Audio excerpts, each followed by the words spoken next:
maritime sector positioned for transformation, says OYETOLA. Brazil's President Lula reveals assassination plots as Bolsonaro faces COUP charges. And in sports, Dodgers' Shohei OHTANI wins unanimous third MVP first in the NL after 50-50 season. A very warm welcome to you. This is MLC TV Global News, reaching you live from the city of Lokoja, the confluent state of Nigeria. I am Gift Daniel. Thanks for joining. A significant step towards enhancing the educational infrastructure of KOGI State University, KABBA. His Excellency Ahmed Ododo, represented by the Commissioner for Education, Wemi Jones, and Abanika Taye, Commissioner for Housing and Urban Development, handed over 4 more project sites to reputable contractors. The projects include the female hostel complex, the male hostel, the Senate Tower, and the Faculty of Science building. The Vice-Chancellor of the University, Professor Kehinde Eniola, in his welcome address, expressed gratitude to the Governor Ahmed Ododo, the immediate past Governor Yaya Bello, and the commissioners for their support. He highlighted the significance of the project, including the construction of the modern hostels, the Senate Tower, and the Faculty of Science building as potential infrastructure for conducive learning environment. The Minister of Marine and Blue Economy, Adegboyega Oyetola, has reaffirmed the Nigerian government's commitment to revitalizing the country's port ecosystem at the Maritime Reporters Association of Nigeria annual lecture. He detailed a series of successful initiatives that have been enhancing port efficiency, such as the licensing of export processing terminals, EPTs, and the promotion of inland dry ports.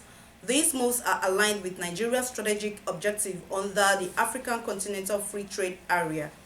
Oyetola stressed that the government's push for modernization is already yielding positive results, evidenced by the ministry top performance rating from the Presidential Enabling Business Environment Council. According to him, the recent achievements are vital indicators of the commitment to transforming the sector into a highly efficient and globally competitive one. The minister also highlighted the role of collaboration in the sector's success, calling on stakeholders from both the public and private sectors to work together. He underlined that the ministry is actively fostering innovation and regional integration to strengthen maritime security and safety.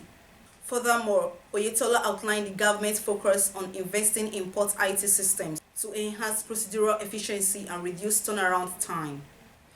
The Arewa People's Assembly has written an open letter to President Bola Tinubu urging him to remove Admiral Ogala as Chief of Naval Staff due to allegations of oil theft and economic sabotage under his watch.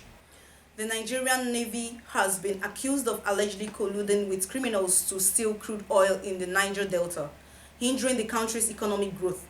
Admiral Ogala, appointed by President Tinubu in June 2023, has been criticized for failing to address the Navy's alleged involvement in oil theft. According to the group, Navy's involvement in oil theft undermines its ability to safeguard Nigeria's maritime environment.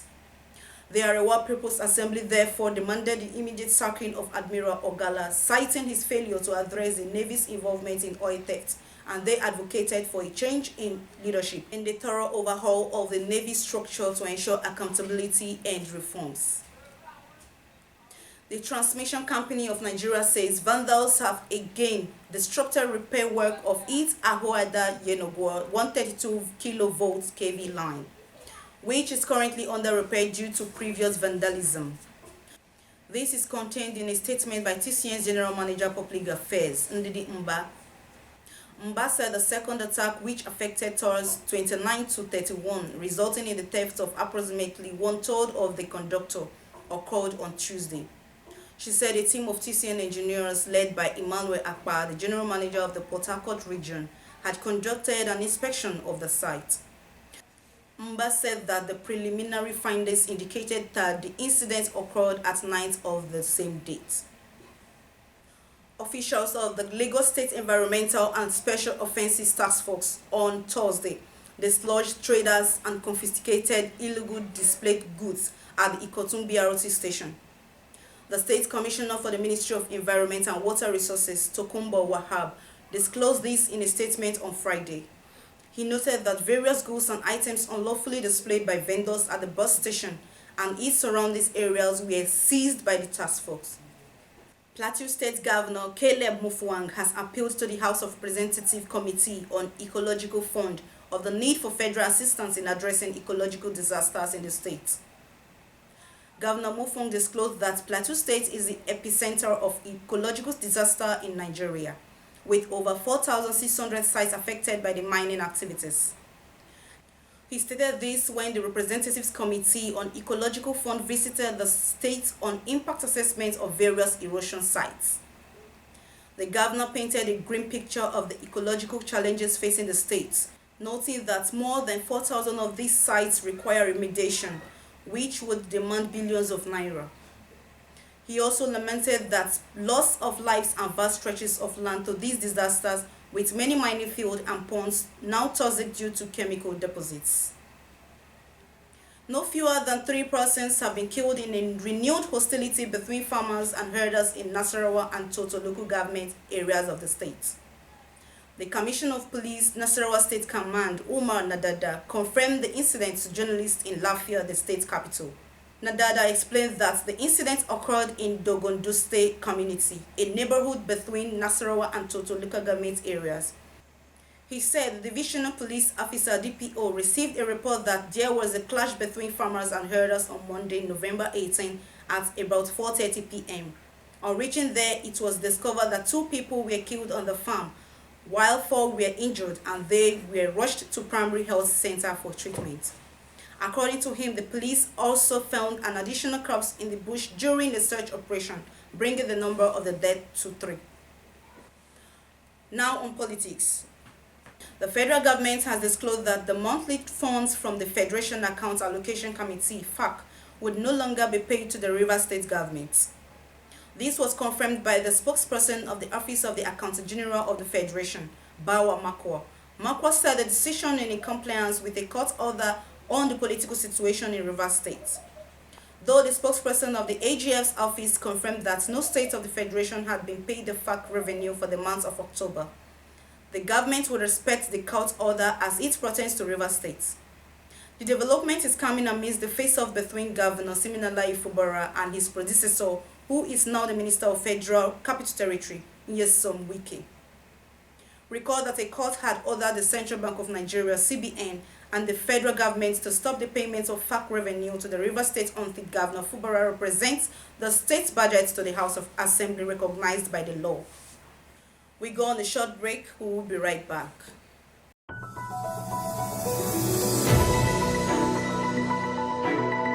MARITIME TV Online is here.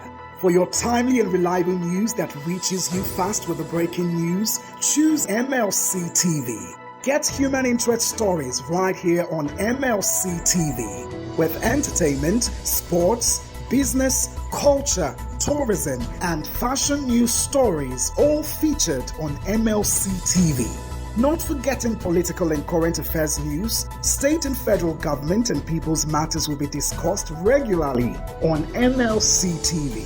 MLC TV, your one-stop online destination for unbiased, accurate news, entrepreneur ideas, and youth matters to the rest of the world.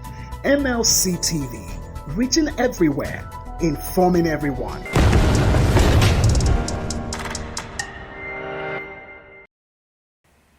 Welcome back. Thanks, you are still with us. Now on crime. A Nigerian man identified as Junior has been released from prison after spending 10 years behind bars in what many are calling a tragic miscarriage of justice. Junior's ordeal began a decade after when he was arrested at a friend's house while charging his laptop during a power outage. In a heartfelt post shared on social media, a user with the handle @Ayodejizion shared the emotional journey describing how Junior was branded a criminal and spent a decade in prison for nothing. Photos shared after his release showed Junior expressing gratitude through prayer in a church and celebrating his newfound freedom. The story has sparked widespread outrage online, with many Nigerians lamenting systematic flaws in the justice system and the profound human cost of such failures. Advocacy groups continue to call for reform and greater accountability to prevent similar crises in the future. The Economic and Financial Crimes Commission, EFCC, has arraigned the Director of Human Resources Management of the Rural Electrification Agency, REA, Suleiman Bankwang, before Justice Joyce Abdulmalik of the Federal High Court in Abuja for alleged fraud of 223 million naira. He pleaded not guilty to all the charges after they were read to him and in the absence of defense counsel, prosecution counsel. Ekele Iheanacho prayed the court for a trial date and for the defendants to be remanded in a correctional center. Justice Abdulmalik adjourned the matter till February 3rd, 2025 for the defendant's bail application and ordered that he be remanded in Kuje Correctional Center. A Sokoto-based critic, Hamdiya Sidi, being prosecuted by Governor Ahmed Aliyu's administration for allegedly making inciting statements, having made a U-turn and issued a public apology to the state government. She was subsequently arraigned secretly without having access to a lawyer nor family members. The woman had in a video lamented the insecurity in the state and demanded an end to the incessant killings by bandits. She revealed her gunmen took over villages without any restraint and added that displaced women seeking refuge in the state capital were being sexually exploited due to abject poverty. The indigenous people of Biafra, IPOB, has distanced itself from Simon Ekpa following his arrest in Finland. The self-declared Prime Minister of the Biafra government in exile, Brege, was arrested alongside 4 others by the Finnish authorities over terrorism-related activities. The Finnish police said they suspected that Mr. Ekpa has contributed to violence and crime against civilians in southeastern Nigeria. Reacting to the arrest, IPOB revealed that it has no association with Ekpa or his faction, known as Autopilot. The group maintained that its primary concern remains the unconditional release of its leader, Nnamdi Kanu, who has been detained in Nigeria despite multiple court rulings in his favor. Next on our foreign news. Brazilian President Luiz Lula da Silva on Tuesday disclosed an alleged attempt to poison him and Vice President Geraldo Alckmin just days before he assumed office in 2022. Speaking at an event at the presidential palace on Thursday, Lula said he has to be very thankful now, even more so because he is alive. The attempt to poison him and Vice President Alckmin did not work. They are here. The revelation comes as a former President Jair Bolsonaro and 36 others face indictment in an investigation into a COUP plot. The probe alleged that Bolsonaro had full knowledge of plans to prevent Lula from taking office after his electoral victory. Next is sports updates.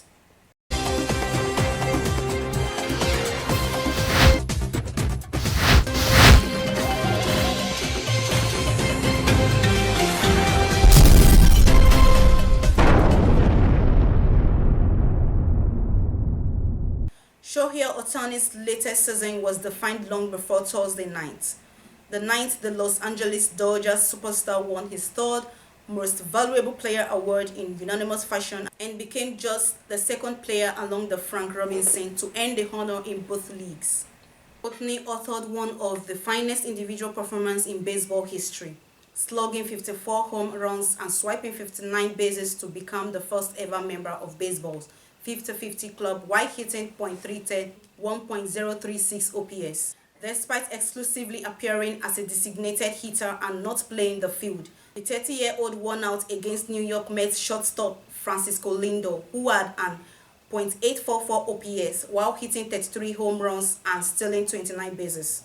OHTANI outproduced him by both Baseball Reference 9.2 to 7.0 and Fangraphs 9.1 to 7.8 formulas for win above replacements.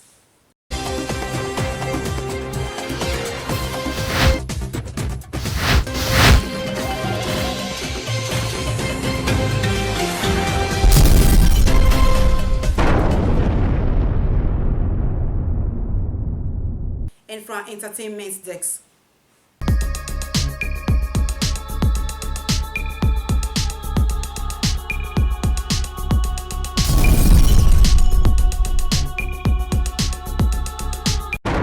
Happy birthday to the Special Advisor to KOGI State Governor Ododo on Media, Ismaila Issa, who serves the public with great honor. From the entire management and staff of Bavon Communication Limited, owner of Malachite TV, we wish you a happy birthday and may your service to humanity never be in vain. Thank you for being the best leader we could wish for and for your unfaltering efforts and support.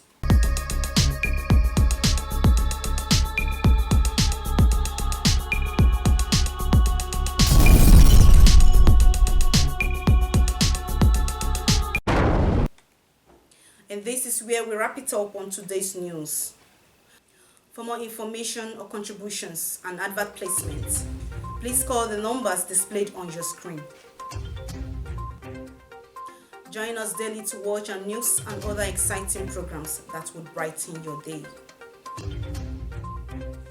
You can also subscribe to all our social media handles to watch our previous and subsequent programs. We are Malachite TV, reaching everywhere, informing everyone. Please be your brothers and sisters keeper to build a happier and better society together. I am Gift Daniel. Thanks for watching. Have a beautiful weekend.